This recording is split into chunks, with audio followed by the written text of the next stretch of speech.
आज लॉजिक ये देते हैं हिंदू के वहाँ जो है रामचंद्र जी आए थे और अपने पुरखों का पिंडदान करके गए थे।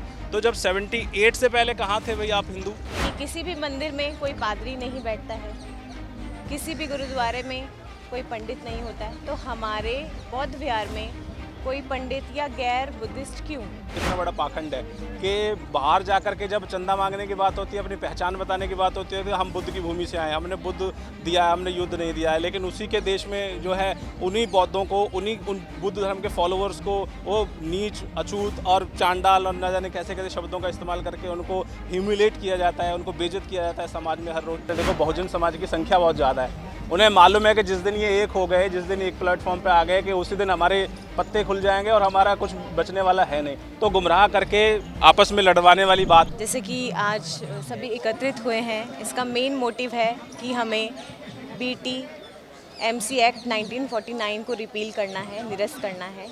क्योंकि देखिए, this is very basic thing कि किसी भी मंदिर में कोई पादरी नहीं बैठता है, किसी भी गुरुद्वारे में कोई पंडित नहीं होता है, तो हमारे बौद्ध विहार में कोई पंडित या गैर बुद्धिस्ट क्यों? ये यहाँ पर मेन क्वेश्चन है। आंदोलन ही रास्ता बचता है। बिल्कुल, आंदोलन ही एक रास्ता है जो हम सब एक होकर इसे निरस्त कर सकते हैं। ये आंदोलन तो काफी लंबे समय से चल रहा है, इससे पहले भी चला है, कोई बदलाव हुए, कुछ बदलाव नहीं हुए, लेकिन ये अभी जो आंदोलन है वो पूर्ण मांग क्या मांगे हैं पूर्ण? इसकी मांगे हैं कि जैसे कि पहले 4 पंडित उसमें ऐड हैं और 4 शायद मेरे ख्याल से बुद्धिस्ट लोग थे, तो उन्हें हम पूर्ण तरह से हटाना चाहते हैं और अपनी सत्ता, क्योंकि सब लोग जानते हैं कि अपने अपने रिचुअल्स अलग होते हैं, हमारे प्रिंसिपल्स अलग हैं, हमारी रिचुअल्स अलग हैं, क्या हमें करना है क्या नहीं करना है, तो ये बुद्धिस्ट ही जानते हैं, जो भिक्खु जी हैं, हमारे भिक्खु संघ है। लेकिन कोई भी पंडित अगर आके वो अपने ही रूल्स लगाएगा, अपने ही रिचुअल्स लगाएगा, तो इसलिए हम चाहते हैं कि ये पूर्ण तरह से खत्म हो। ये आस्था का मामला है या दूसरा आप मामला है? तो बताइए, ये लोगों की आस्था का मामला है या वहाँ पर जो चंदा आ रहा है, चंदे को लेकर के लड़ाई है? बिल्कुल, बहुत बढ़िया सवाल किया आपने राहुल भाई।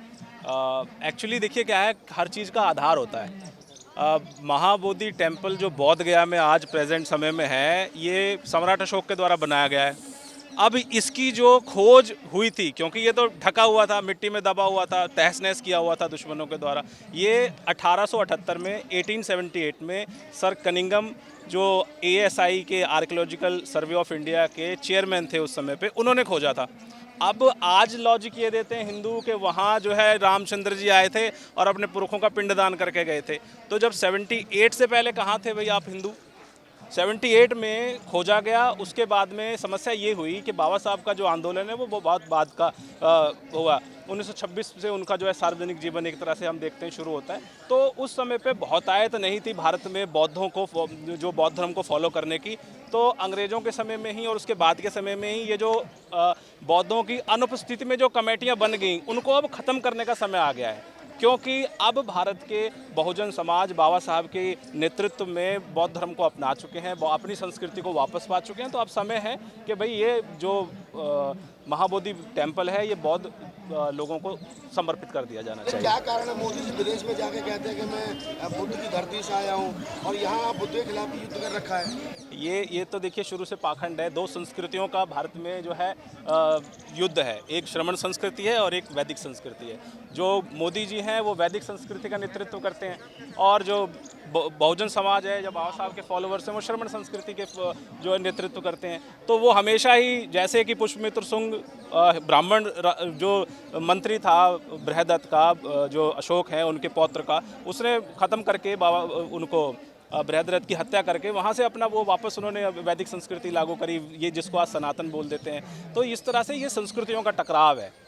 जो हम जिस संस्कृति को फॉलो करते हैं वो भाईचारे में विश्वास रखती है, समानता में विश्वास रखती है, नैतिक मूल्यों में विश्वास रखती है, और उनका टारगेट यही है कि जो भी उनके रास्ते में उनकी जो दुकानदारी में आ रहा है उसे तहस नहस करो, ख़त्म करो। नहीं, आप करो तहस नहस करो, लेकिन जो हिंदूवादी ताकतें हैं, जिनको आप हिंदूवादी ताकतें कह रहे हैं, वो तो कह रहे हैं कि बुद्ध में उनकी पूरी आस्था है, वो तो पिंडदान करने जाते हैं वहाँ पे। अब देखिए ये हाइपोक्रेसी है कि नहीं, कितना बड़ा पाखंड है कि बाहर जा कर के जब चंदा मांगने की बात होती है, अपनी पहचान बताने की बात होती है, तो हम बुद्ध की भूमि से आए, हमने बुद्ध दिया है, हमने युद्ध नहीं दिया है। लेकिन उसी के देश में जो है उन्हीं बौद्धों को, उन बुद्ध धर्म के फॉलोअर्स को वो नीच, अछूत और चांडाल और न जाने कैसे कैसे शब्दों का इस्तेमाल करके उनको ह्यूमिलेट किया जाता है, उनको बेइज्जत किया जाता है समाज में हर रोज़। तो ये तो उनका पाखंड है जो बहुत समय से चल रहा है। इसको समझ चुका है बहुजन समाज, और सोशल मीडिया के थ्रू अब वो समय आने वाला है जब जन जागृति होगी, जो है जन आंदोलन बढ़ेगा और एक समय पर बहुजन समाज तभी मौज कर रहा है, अभी त्रिवेणी में डुबकी लगा कर आया है। देखिए एक लाइन में आपको मैं बताना चाहता हूँ,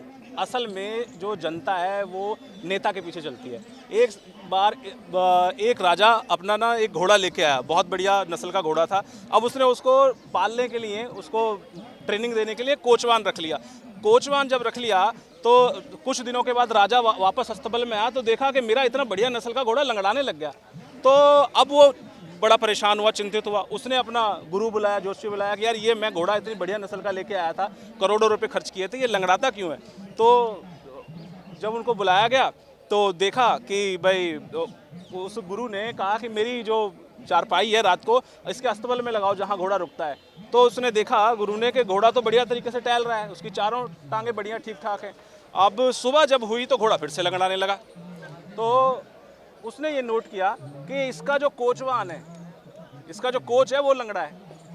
तो उसने राजा को बुलाया कि राजा को बोला कि देखो आपका घोड़ा बढ़िया है, इसमें कोई प्रॉब्लम नहीं है, लेकिन इसका जो कोचवान है, इसका जो ट्रेनर है वो ही लंगड़ा है। तो यहाँ पे आज के समय में बहुजन समाज में नेतृत्व की कमी है, ना कोई हमारा बहुत सही लेवल का धार्मिक नेता है, ना राजनीतिक नेता है। तो जनता उसकी वजह से गुमराह है। अखिलेश भाई कलाम में कोई गए नहीं, मायावती जी नहीं गए, चंद्रशेखर नहीं गए वहाँ पर डुबकी लगाने के लिए।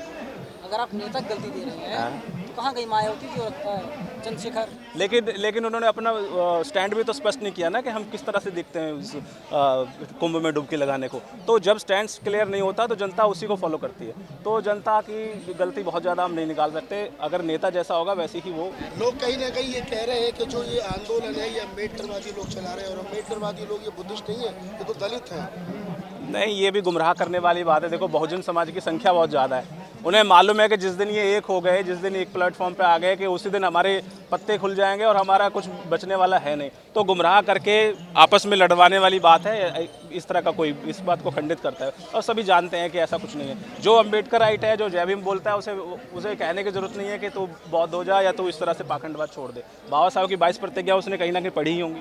तो आप मानते हैं कि आंदोलन ही रास्ता है? कब तक इस प्रकार से रोड पर बैठे रहेंगे लोग? देखिए, आंदोलन तब तक सही है जब तक कोई निर्णय नहीं निकलता है, लेकिन हिंसक तरीके से भी निर्णय निकालना अभी मैं समझता हूँ कि उस तरह का नहीं होना चाहिए। शांतिमय तरीके से ही अगर जो है क्योंकि जब हम बात करते हैं बार बार कानून की, संविधान की, तो उसी तरीके से जो एक्ट लगा हुआ है उसको ख़त्म करने की कोशिश की जाए, तो ताकि आम जनता का भी जो है नुकसान ना हो और जो हमारा टारगेट है वो अचीव हो सके। आप देख रहे हैं नेट्रिक न्यूज, साहस सच कहने का।